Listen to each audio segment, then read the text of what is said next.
कहते हैं इंसान का सबसे वफादार साथी उसकी परछाई होती है। पर अगर एक दिन तुम्हारी ही परछाई अजीब हरकतें करने लगे, जैसे तुमसे पहले रुक जाना या दीवार पर तुमसे पहले मुड़ जाना, तो समझ लेना कुछ गलत हो चुका है। आज की कहानी भी कुछ ऐसी ही परछाई की है। कहानी शुरू होती है एक छोटे से गांव से। साधारण सा, बाकी दूसरे गांव जैसा ही, वैसे ही लोग, वैसी ही जिंदगी। पर इस गांव का नाम आसपास के इलाकों में डर के साथ लिया जाता था।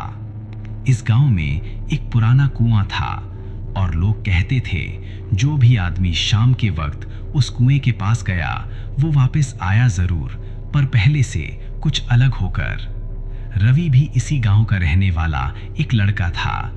उसे इस कुएं के बारे में सब कुछ पता था। फिर भी रवि ने एक ऐसी गलती कर दी जो सिर्फ उसके लिए नहीं बल्कि उसके पूरे परिवार के लिए बहुत महंगी साबित हुई। रवि अपने माता पिता के साथ इसी गांव में रहता था। पिता खेती करते थे, माँ घर संभालती थी। रवि गांव के ही सरकारी स्कूल में पढ़ता था। रोज सुबह माँ खाना बनाती, पिता और रवि के लिए डब्बे में खाना रखकर दोनों को दे देती।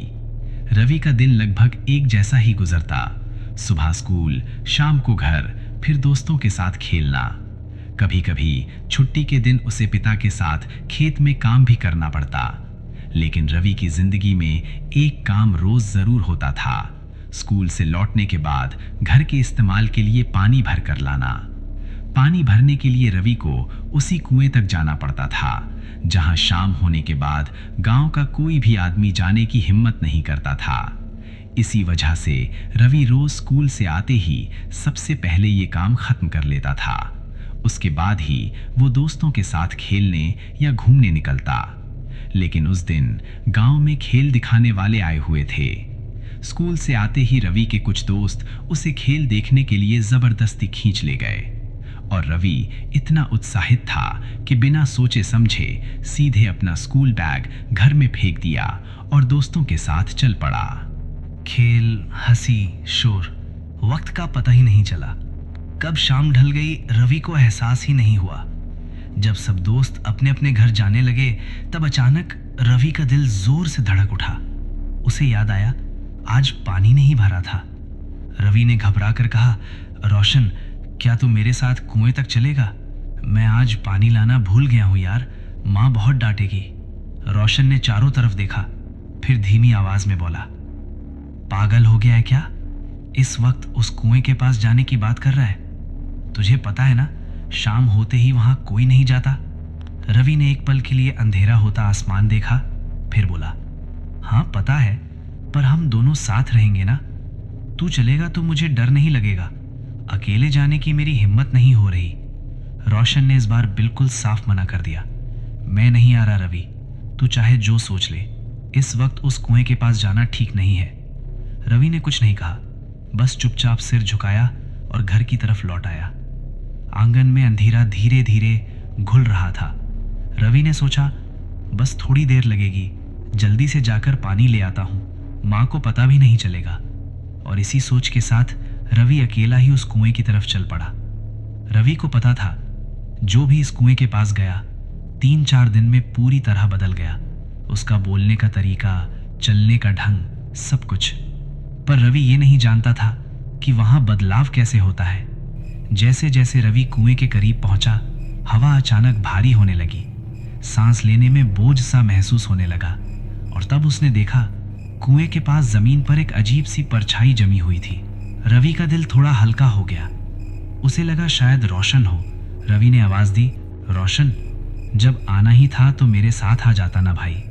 ये कहते ही रवि ने अपनी जिंदगी की सबसे बड़ी गलती कर दी। उस कुएं के पास आना एक गलती थी, पर उस परछाई को आवाज देना उससे भी बड़ी गलती। वहां से किसी ने कोई जवाब नहीं दिया और फिर वो परछाई धीरे धीरे जमीन से चिपकती हुई रवि की तरफ बढ़ने लगी। उस पल रवि को महसूस हुआ कुछ बहुत गलत है। अगले ही पल वो साया सीधा रवि की परछाई से जा मिला। ऐसा लगा मानो रवि की परछाई और वो परछाई एक हो गए हों। रवि का खून जम गया। उसने इधर उधर देखा जिस किसी की वो परछाई थी वो आदमी कहीं नहीं था, सिर्फ रवि था और उसकी परछाई। रवि के हाथ कांप रहे थे, पर उसने जैसे तैसे पानी भरा और बिना पीछे देखे लगभग दौड़ते हुए घर की तरफ भाग गया। उसने एक बार भी मुड़कर नहीं देखा और शायद यही उसकी जिंदगी का आखिरी सही फैसला था। रवि और उसके माँ बाप को इसका जरा सा भी अंदाजा नहीं था कि रवि अब बस कुछ ही दिनों का मेहमान है। जो गलती रवि कर चुका था वो अब सुधारी नहीं जा सकती थी। अगली सुबह जब रवि उठा तो उसने महसूस किया जैसे किसी ने उसके कंधों को हल्की सी पकड़ में ले रखा हो। ज्यादा जोर नहीं, बस इतना कि रवि उसे नजरअंदाज कर दे। उसने भी ध्यान नहीं दिया, पर उस दिन कुछ और भी हुआ। रवि ने देखा उसकी परछाई उसकी ही नकल कर रही थी, पर बिल्कुल सही तरीके से नहीं। कभी रवि रुका और परछाई एक पल पहले रुक गई। कभी रवि ने हाथ उठाया और परछाई थोड़ी देर बाद हिली, जैसे वो परछाई नहीं कोई और हो जो रवि बनना सीख रहा हो। रवि का सीना घबराहट से भर गया और यहीं रवि ने अपनी दूसरी गलती कर दी। उसने ये सब रोशन को बता दिया। उस पल रवि को नहीं पता था परछाई के बारे में बात करना उसे और ज्यादा मजबूत बना देता है। उस रात के बाद वो परछाई अब तेज होने लगी थी, जैसे वो वक्त बर्बाद नहीं करना चाहती हो। अगली सुबह जब रवि उठा तो उसने सबसे पहले अपने पैर देखे। उसके पैर गीले थे, बिल्कुल वैसे जैसे कुएं से पानी भरकर लाने के बाद हो जाते हैं। रवि का दिल जोर से धड़का। वो बाहर निकला और जो देखा उसकी सांस रुक सी गई। आंगन में बर्तन पानी से भरे हुए थे, जैसे किसी ने रात के अंधेरे में रवि का रोज का काम कर दिया हो। रवि ने सोचा शायद पिताजी ने, पर उन्होंने आज से पहले कभी पानी नहीं भरा था। और इस दिन भी रवि को लगातार ये एहसास होता रहा जैसे कोई उसे पीछे से जकड़ के चल रहा हो। शाम ढल गई, रात हुई। जब रवि सोने के लिए बिस्तर पर लेटा तो उसकी नजर दीवार पर गई। वहां उसकी परछाई नहीं थी। रवि उठ बैठा। दिया जल रहा था, रोशनी थी, पर परछाई गायब थी। रवि के हाथ कांपने लगे। वो दौड़कर अपनी मां के पास गया और सब बता दिया।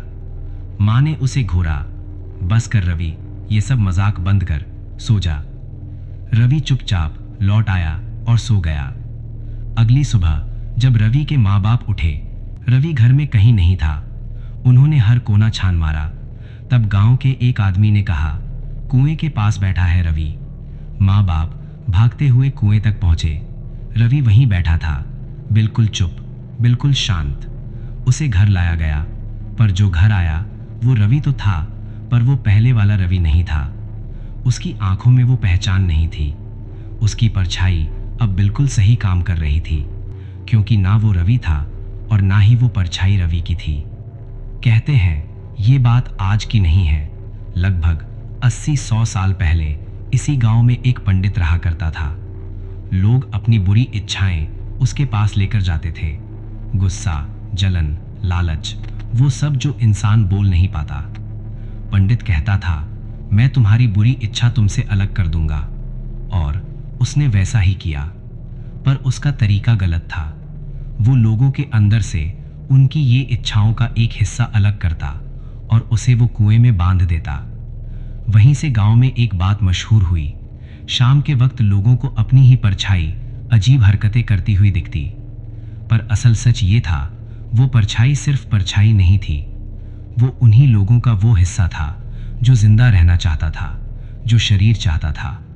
उन परछाइयों का इंसान पर हावी होने का तरीका सिर्फ उस पंडित को पता था, और उस राज को उसने कभी किसी और को नहीं बताया।